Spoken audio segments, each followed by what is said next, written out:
सेवारो याक्थुङ मुन्दुम प्रक्षेपण कार्यक्रम कहिले आउँछ भनेर प्रतीक्षाको घडीमा बसिरहनुभएका व्यक्तित्वहरू हुनुहुन्छ भने अब तपाईँहरूको प्रतीक्षाको घडी सकिसकेको छ, किनकि हामी सदाको शुक्रबार चाहिँ यो शुक्रबार साँझ पनि याक्थुङ मुन्दुम प्रक्षेपण लिएर तपाईँहरूमाझ आइसकेका छौँ र आज हाम्रो कार्यक्रम अत्यन्तै विशेष हुन लागिरहेको छ, किनभने हामीले विशेष पाहुना नेपालबाट हामीले बोलाएका छौँ र हामी हाम्रो स्टुडियोमा सम्पर्कमा हुनुहुन्छ र त्यसर्थ हामी उहाँलाई परिचय गराउनको लागि एकदम तयार अवस्थामा छौँ। तपाईँहरूसँग कार्यक्रम सुरु गरिहालौँ। तमाम फेसबुकमा जोडिएर रहनुभएका व्यक्ति र व्यक्तित्वहरू एनएचडिडी स्टुडियोको फेसबुक लाइभमा सम्पर्कमा रहनुभएका तमाम व्यक्तित्वहरूलाई नमन गर्दै म नवीन सुहाङ सङ्मी र मलाई प्राविधिक रूपमा साथ दिँदै हुनुहुन्छ देवमान तुम्बाम फेज्यू। हजुर, आजको कार्यक्रम सुरु गरिहालौँ। हामी आज विशेष गरेर शिक्षा क्षेत्रमा हामी बढी यसलाई चाहिँ हामी कार्यक्रमलाई फोकस गर्नेछौँ र आज हामीले एकजना शिक्षाविद ल्याएका छौँ। उहाँ हुनुहुन्छ त्रिभुवन विश्वविद्यालय मानवशास्त्र केन्द्रीय विभाग प्रमुख डाक्टर डम्बर चेम्जोकज्यू। उहाँ अहिले हाम्रो स्टुडियोमा हुनुहुन्छ, सम्पर्कमा हुनुहुन्छ। हाम्रो कार्यक्रममा यहाँलाई स्वागत छ। डाक्टर साहब सन्चै हुनुहुन्छ? हजुर, ठिक छ। त्रिभुवन विश्वविद्यालय मानवशास्त्र केन्द्रीय विभाग प्रमुख हुनुहुन्छ। साँच्चै त्रिभुवन विश्वविद्यालयमा केन्द्रीय विभागहरू चाहिँ कतिवटा छ सर? त्रिभुवन विश्वविद्यालयमा केन्द्रीय विभागहरू थुप्रै छन्। हजुर, 2 कोरी भन्दा धेरै छन्। केन्द्रीय विभाग भन्यो भने सबै चाहिँ कीर्तिपुर त्रिभुवन विश्वविद्यालयको केन्द्रीय क्याम्पस चाहिँ कीर्तिपुरमा छ। हजुर हजुर, त्यहाँ नै सबै केन्द्रीय विभाग छ भन्ने कुरा चाहिँ छैन। जस्तो खाद्य प्रविधि फुड टेक्नोलोजीको केन्द्रीय विभाग धरान हात्तीसारमा छ। त्यसै गरेर जस्तो अब कानुनको केन्द्रीय विभाग त्रिभुवन विश्वविद्यालय अन्तर्गतै छ हैन सर? सबै त्रिभुवन विश्वविद्यालय अन्तर्गतै हो। त्रिभुवन विश्वविद्यालय कीर्तिपुर परिसरमा चाहिँ मलाई लाग्छ यस्तै 34-35 वटा छ। कीर्तिपुरमा मात्रै? ज्यू, अन्य बाहिर पनि छन्? केन्द्रीय विभाग भन्यो भने विषयगत केन्द्रीय विभाग भन्ने बुझ्नुपर्छ।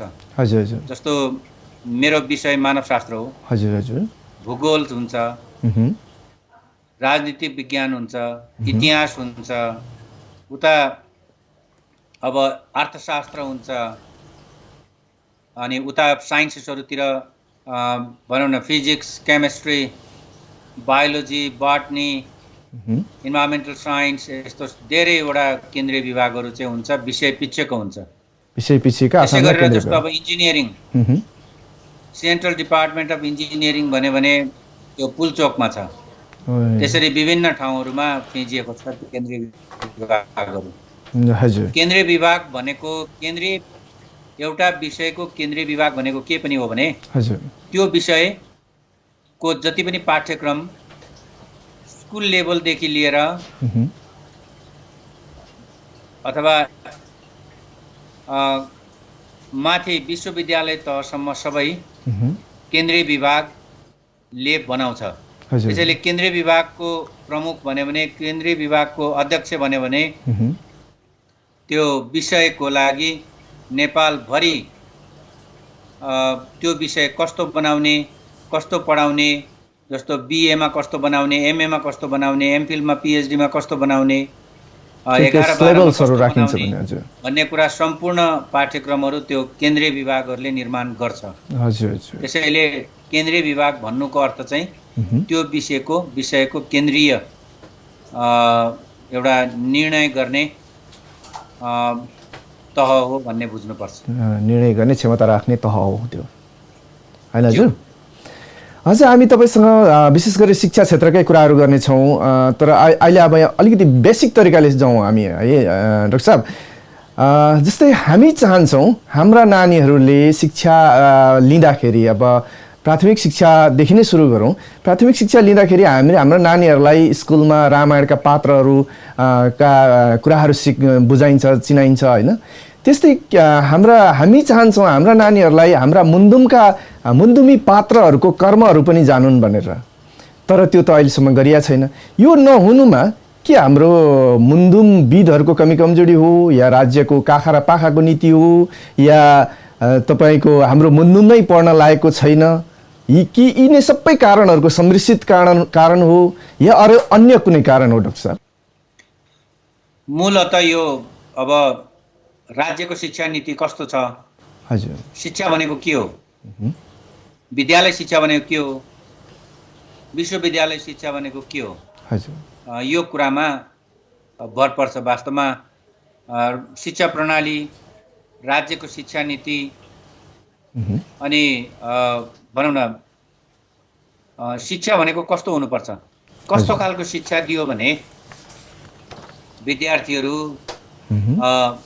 ले देश बुझ्ने, समाज बुझ्ने, आफूलाई बुझ्ने र आफू र समाज बीचको सम्बन्धहरू बुझ्ने भन्ने कुराको मूल बुझाइमा भर पर्छ। तर शिक्षा कस्तो हुने, बहुभाषिक हुने कि एकल भाषिक हुने कि अथवा विविधतामा आधारित शिक्षा दिने कि होइन, एकदम एकल सांस्कृतिक, एकल सामाजिक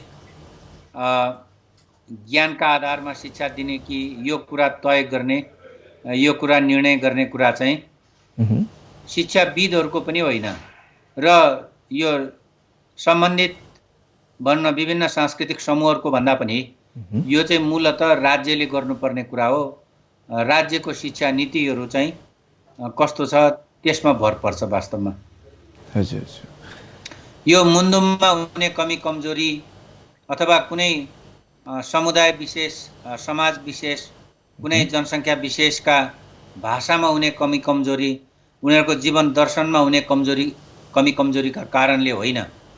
यो हरेकको विशिष्ट गुण हुन्छ। कुनै पनि मुन्दुमलाई, कुनै पनि भाषालाई, कुनै पनि भनौँ न संस्कृति विशेषलाई कमी कमजोरीको अर्थमा हामी मानवशास्त्रमा चाहिँ विश्लेषण गर्दैनौँ।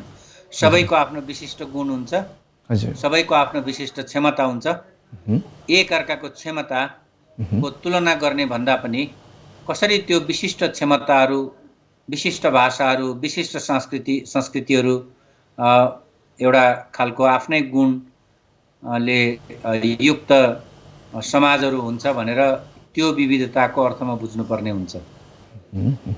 हाम्रो साँच्चै हामीले देख्दाखेरि हाम्रा नानीहरू विद्यालयमा जानको लागि त्यति तयारी हुँदैनन् क्या। हाम्रा नानीहरू त्यति मान्दैनन् अथवा जाँदै पनि बिचमा छोड्ने कारणहरू होइन।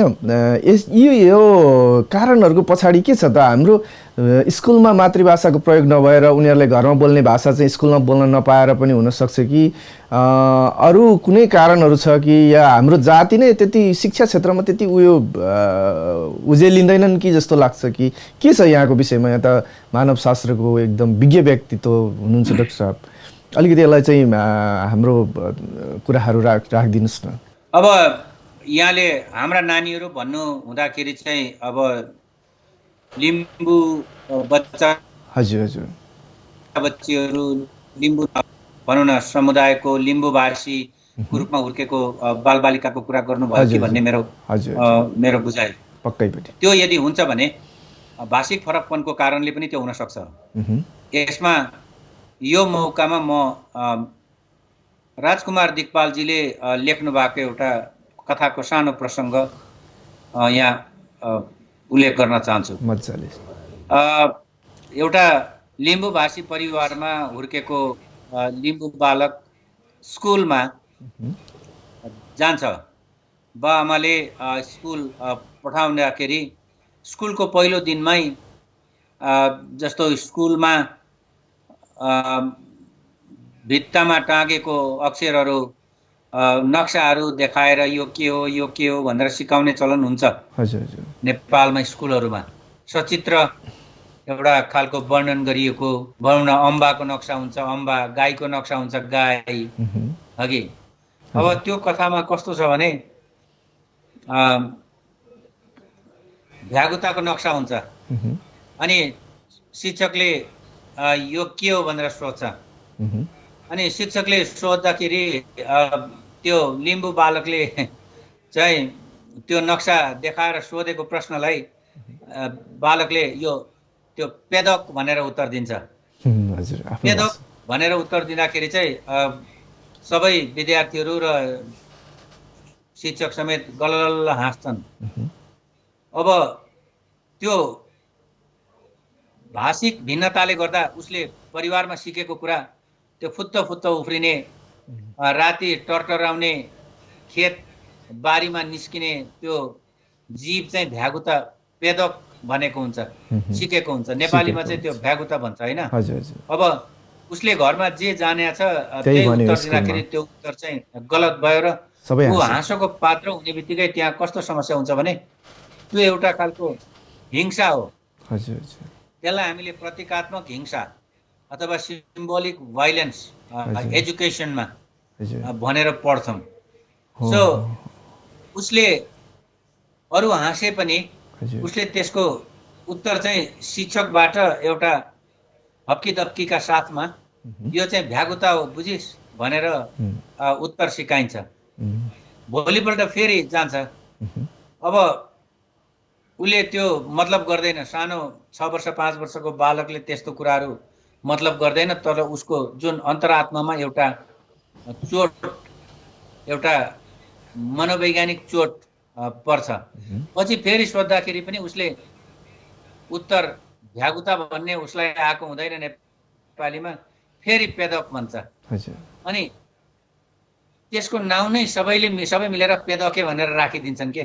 यो अर्को तहको फेरि भाषिक आधारमा गरिने प्रतीकात्मक हिंसा त्यो समाजले गर्यो।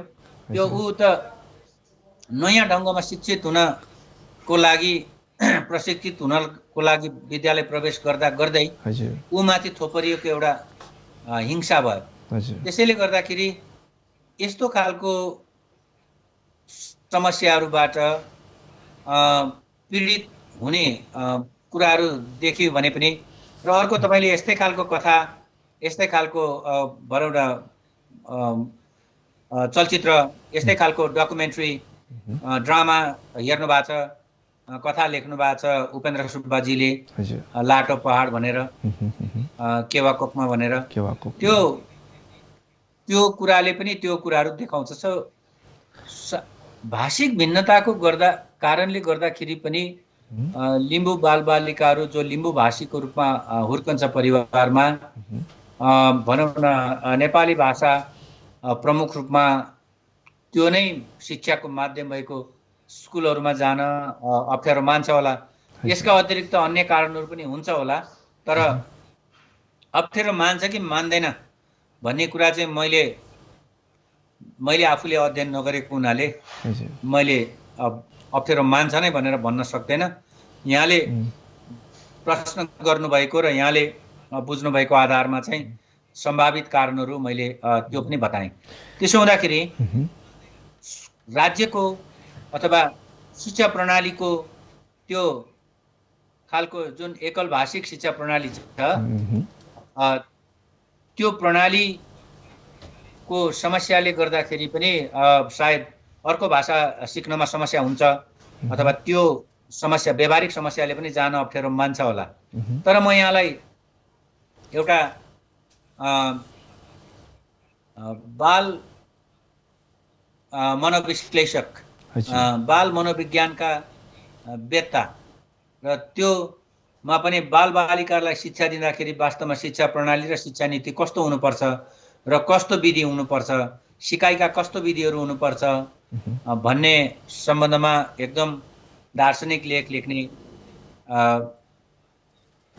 रसियन साइकोलोजिस्ट भिगोत्स्की भन्ने हुनुहुन्छ। भिगोत्स्कीले के भन्नुहुन्छ भने तपाईँ जीवनको सिकाइको कुरा, चाहे शिक्षित हुने प्रक्रिया होस्, चाहे समाज बुझ्ने प्रक्रिया होस्, चाहे संसार बुझ्ने प्रक्रिया होस्, त्यो सिकाइको प्रक्रिया मूलतः भाषा के भाषा बोलिन्छ भन्नेबाट अगाडि बढिरहेको हुन्छ। त्यो तपाईको भाषा आफैमा एउटा संरचना हो। त्यो भाषाको संरचनाले सिकाइको माध्यम र सिकाइको प्रक्रियालाई पनि निर्धारण गरिराखेको हुन्छ, असर पार्छ। त्यसैले तपाईँ धेरै भनौँ न शिक्षाको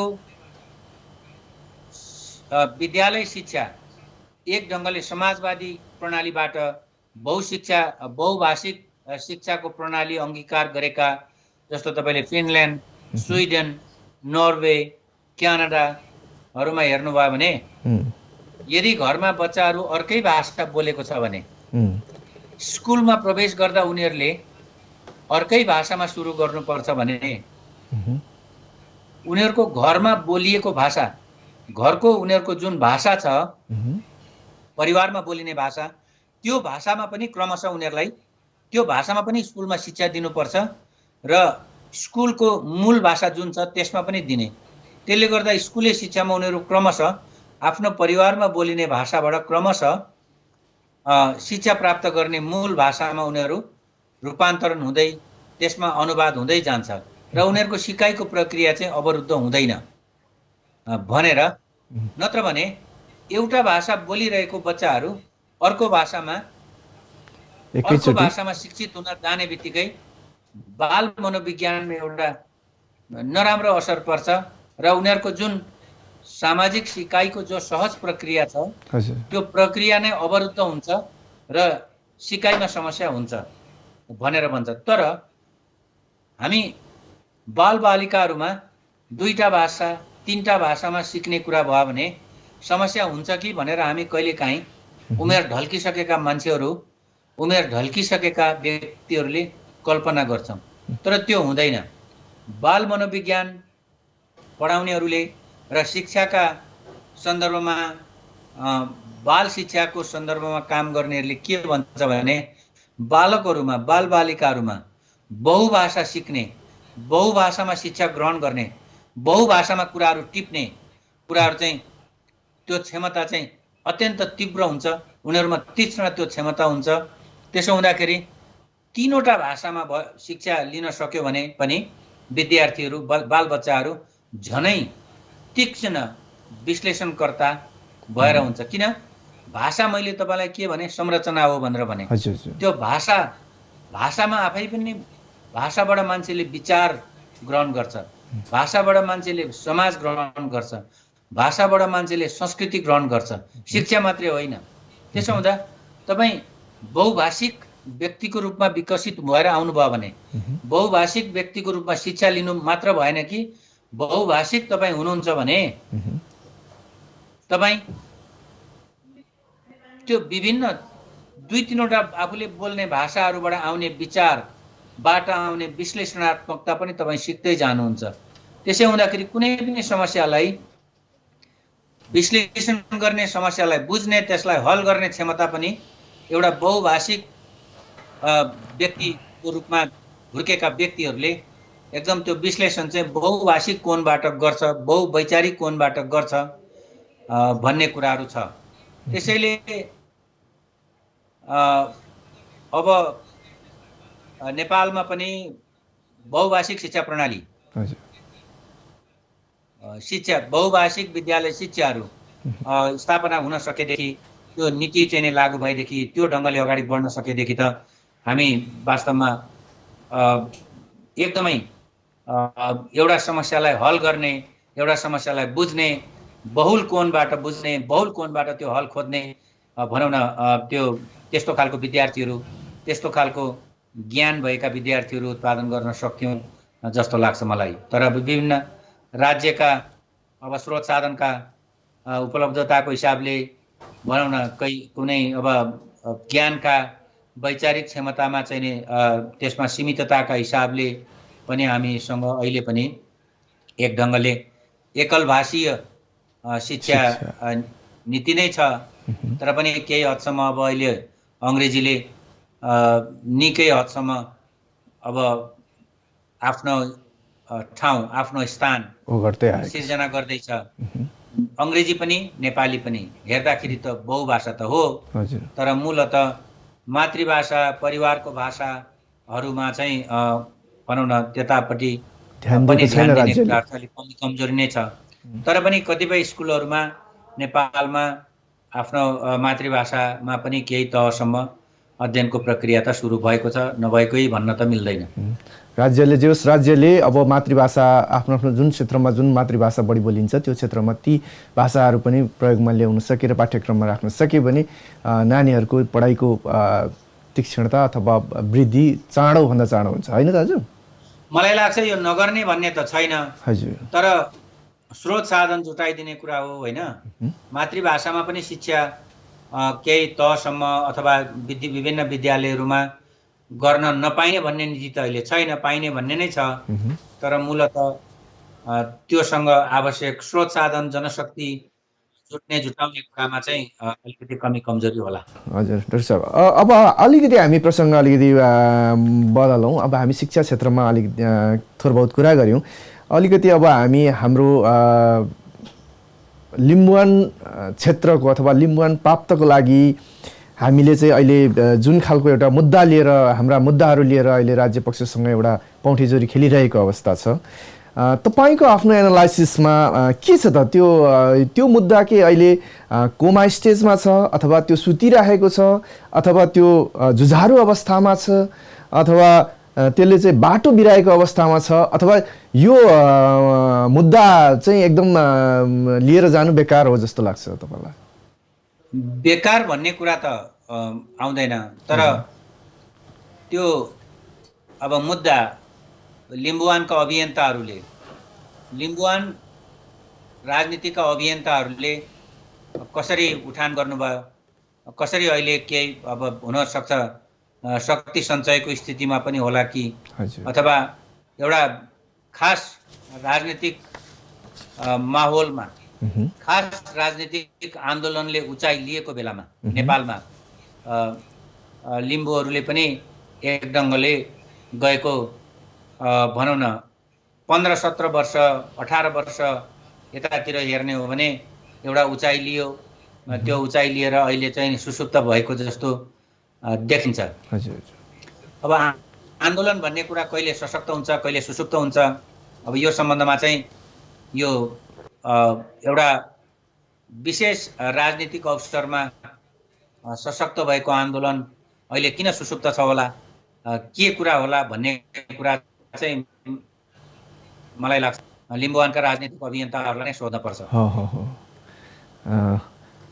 राजनीतिक अभियन्ताहरूले त्यो सुसुप्त अवस्थामा राख्न खोज्नुभएको हो, या भोलि फेरि त्यसलाई चाहिँ जागरुक लिएर एउटा नयाँ आँधीबेरी आउने हो, त्यो अवस्था रहन्छ होला? ठिकै छ, यो मुद्दाको विषयमा पनि हामी लगभग त्यो अवस्थामा छ। यो राजनीतिक पाटो पनि भयो, हजुरसँग अलिकति सम्बन्ध पनि नहरला। अब त्यस्तै त्यस्तै म अर्को एउटा पाटोलाई पनि फेरि लिएर आउँछु। हामी याक्थुङबाहरूको धर्म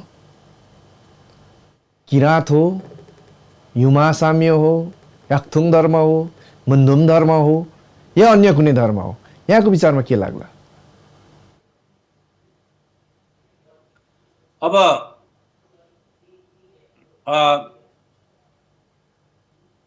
संस्थागत रूपमा आम लिम्बूहरूले आफ्नो धर्मलाई के भन्ने कुरा संस्थागत रूपमा निर्णय गर्ने कुरा होला मलाई जस्तो लाग्छ। तर यो पनि किराँत धर्म लेख्ने, युमा लेख्ने अथवा यो लेख्ने वा त्यो लेख्ने भन्ने निर्णयहरू एकपटक भएर आयो, संस्थागत रूपमा आइसक्यो सर। पहिला सन् 2001 मा, सन् 2001 को जनगणनामा, अब 21 मा हुँदैछ। 20 वर्ष अगाडिको जनगणनामा सन् 2000 अथवा 1999 को अवस्थामा धर्मको महलमा लिम्बूहरूले किराँत लेख्नु होला भन्ने एउटा अभियान किराँत याक्थुङ चुम्लुङको पहलमा अगाडि बढ्यो। त्यति बेला एउटा खालको राजनीतिक माहौल थियो। त्यो राजनीतिक माहौलमा धर्मको महलमा आफूलाई के भनेर पहिचान गराउने, कुन धर्मावलम्बी भनेर पहिचान गराउने भन्ने सन्दर्भमा सायद छलफलहरू गरेर अहिलेलाई किराँत धर्मावलम्बी अथवा किराँत धर्म भनेर आफूलाई एउटा सामूहिक पहिचानको हिसाबले, सामूहिक धार्मिक पहिचानको हिसाबले किराँत भन्ने भयो होला। भयो होला होइन, भयो भन्छु। किनभने किराँत याङथुङ चुम्दुङले त्यति बेला पर्चा पम्पलेटिङ गर्यो, केही प्रचारहरू गर्यो। त्यो सन् 2001 को जनगणनामा किराँत लेख्ने भन्ने निर्णय संस्थागत रूपमा भएपछि, अथवा किराँतसँग सम्बन्धित जस्तो राई आयोखा अनि सुनवार समाज, याका छुम्माहरूसँगको छलफलबाट, सँगको सामूहिक छलफलबाट ल धर्मको महलमा किराँत लेख्नु जनगणनामा भन्ने भएर किराँत धर्मावलम्बी चाहिँ अब त्यति भयो। अब यो प्रक्रियामा हरेक राजनीतिक अवसरलाई हामी के हो त भन्ने मान्छेले खोजी त गरिरहन्छ। अब त्यति बेला मलाई के सम्झना छ भने सिक्किमतिर युमा धर्म भनेर लेख्ने चलन छ। युमा मान्ने हुनाले युमा धर्म भन्ने, उता पनि लिम्बू यता पनि लिम्बू, भाषा एउटै। तर यता अब एउटा खास राजनीतिक परिस्थिति र राजनीतिक परिवेशमा र सामूहिक पहिचानलाई कसरी स्थापित गर्ने भन्ने सन्दर्भमा किराँत धर्म लेखियो। अब अलिकति यही उताका लिम्बूहरूले युमा, यतातिर किराँत भनिरहँदाखेरि फेरि कतिपय लिम्बूहरू चाहिँ अब भनौँ न अरू धर्म परिवर्तन गरेर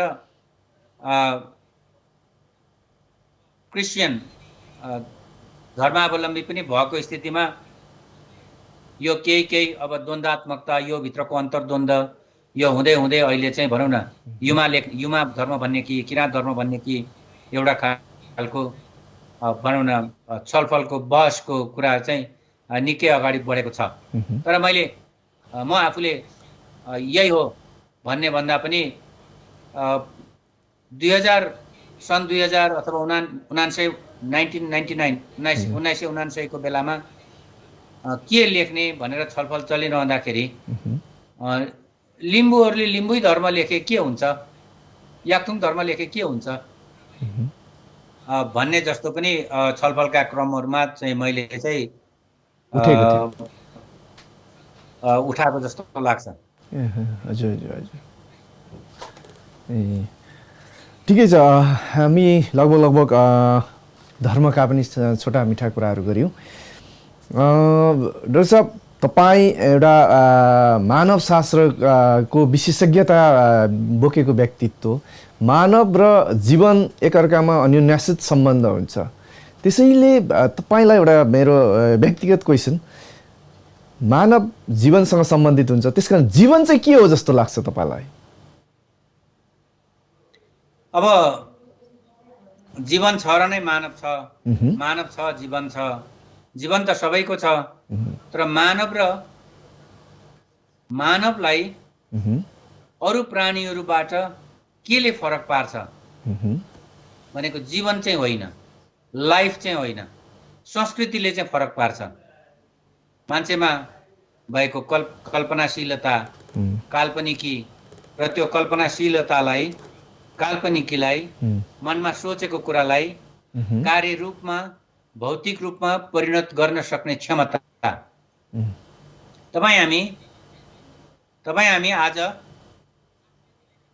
नवीनजी र भनौँ न म यो एनएचडी स्टुडियो हङकङ मार्फत भेट्ने र भलाकुसारी गर्ने भन्ने कुरा यो हिँड्दै अचानक जम्का भेट भएर गरिएको होइन। तपाईँले सोच्नुभयो, तपाईँले काल्पनिकीमा सोच्नुभयो। अब नेपालबाट डम्बर चेम्जोङलाई बोल्न ल्याउन पर्यो भनेर मलाई भन्नुभयो, मैले पनि ठिक छ भने हामीले हाम्रो काल्पनिकीलाई वास्तविकतामा उतार्यौँ हगि। सो मानव भन्नु के कुराले फरक छ अरू प्राणीहरू भन्दा? सांस्कृतिक क्षमताले फरक छ। त्यो सांस्कृतिक क्षमता भनेको के हो भन्दाखेरि मान्छेले जे गर्छ, जे निर्माण गर्छ, त्यो निर्माण गर्नुभन्दा अगाडि उसले आफ्नो चेतनामा, आफ्नो दिमागमा म यो कुरो निर्माण गर्छु, भनेर यो तयार कुरो गरिसकेको। बनाउँछु भनेर सोच्दछ। तपाईँ घर बनाउनुभन्दा अगाडि पनि मेरो म यति कोठाको यस्तो खालको यतातिर धुरी बनाउँछु, यतातिर बारदली बनाउँछु, किचन यहाँ बनाउँछु, होइन, भान्सा यहाँ, आँगन यहाँ, यसरी बस्ने सिकुवा यहाँ भनेर तपाईँले कल्पनामा एउटा घर उतार गर्नुहुन्छ। त्यो कल्पनामा बनाएको नक्सालाई वास्तविक घरमा परिणत गर्ने क्षमता भनेको मानव समुदायमा भएको, मानव मात्रमा भएको सांस्कृतिक क्षमता हो। त्यो क्षमताले मात्र तयार हो। त्यसो हुँदाखेरि मानव शास्त्र भनेको के हो भने संस्कृतिको, मानव संस्कृतिको वैज्ञानिक अध्ययन गर्ने विज्ञान भनेको मानव शास्त्र हो।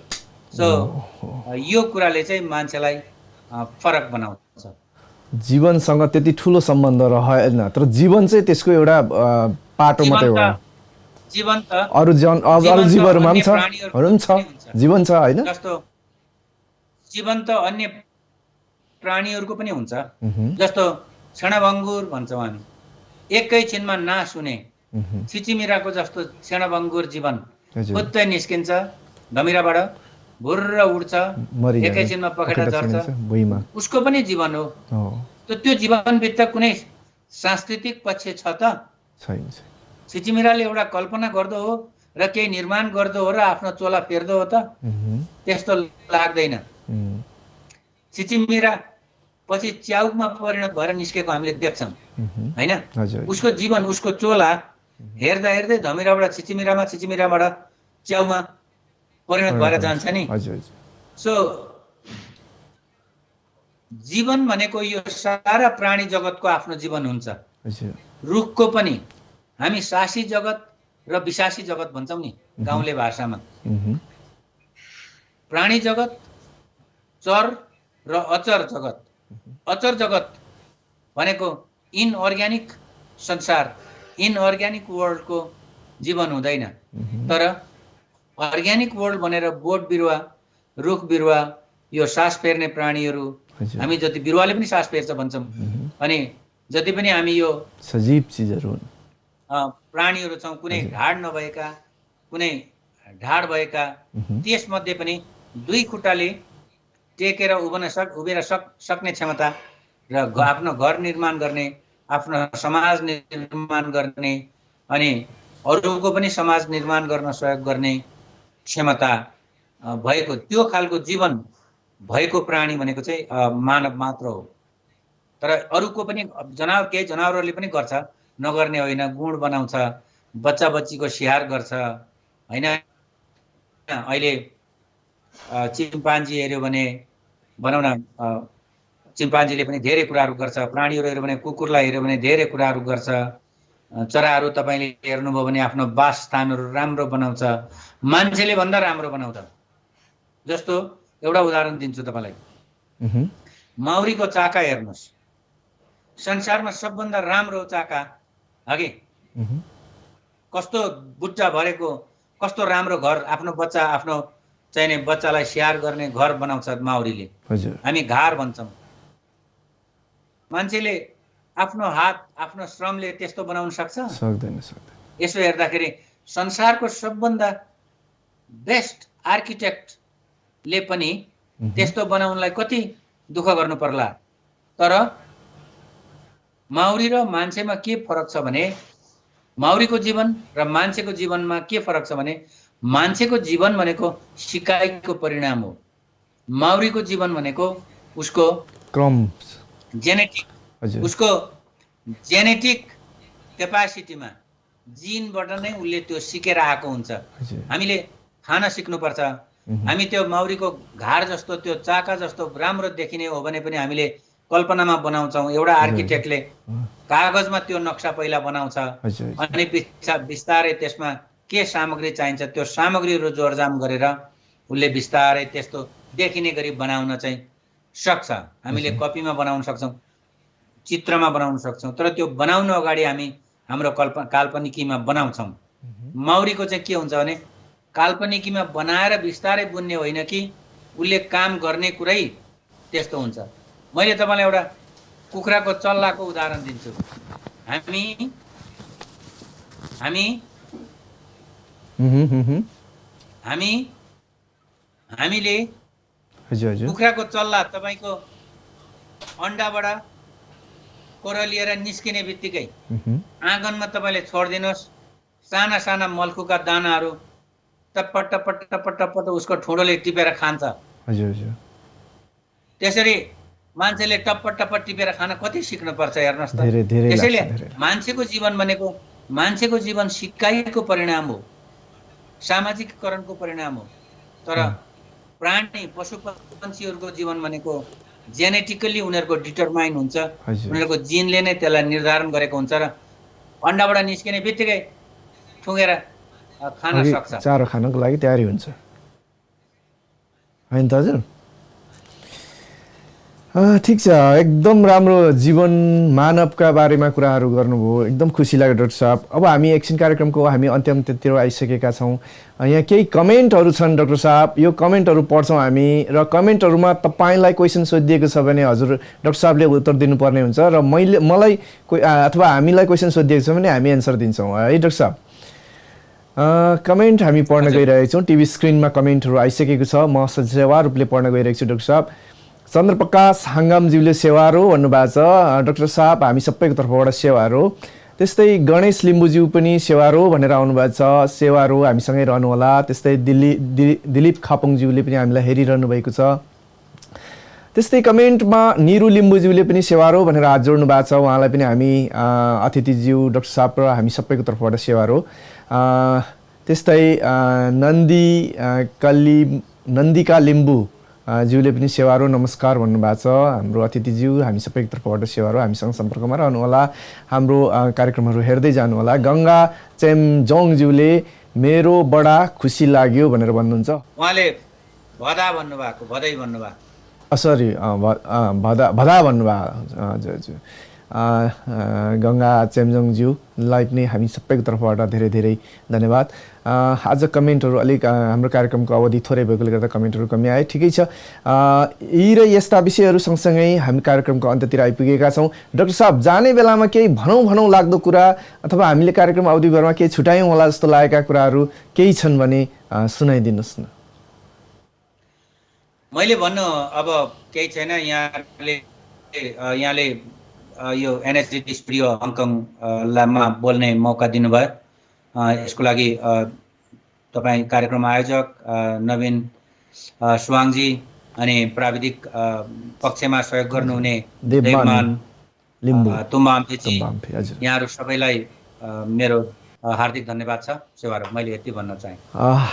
धन्यवाद हाम्रा अतिथिज्यू, त्रिभुवन विश्वविद्यालय मानवशास्त्र केन्द्रीय विभाग प्रमुख डाक्टर डम्बर चेमजोङज्यू हुनुहुन्थ्यो र उहाँलाई हामीले यो कार्यक्रममा आज विशेष गरेर उहाँको समयलाई अत्यन्तै ध्यानमा राख्दै हामीले छोटो वार्तामा बोलाएका थियौँ र उहाँ हाम्रो निम्तोलाई स्वीकार गरेर आइदिनु भएको थियो र एकदमै हामी खुसी लागेको छ र उहाँलाई धेरै धेरै धन्यवाद भन्दै आज हामी हाम्रो कार्यक्रमबाट उहाँलाई बिदा गर्दैछौँ। हवस् त डाक्टर साहब, फेरि हाम्रो कार्यक्रममा भेट्ने तपाईँलाई निम्तोसहित आज भने हामी हाम्रो सम्पूर्ण कार्यक्रम यहीँ विसर्जन गर्दछौँ। हवस् त, नमस्कार, सेवारो नोगेन। नमस्कार।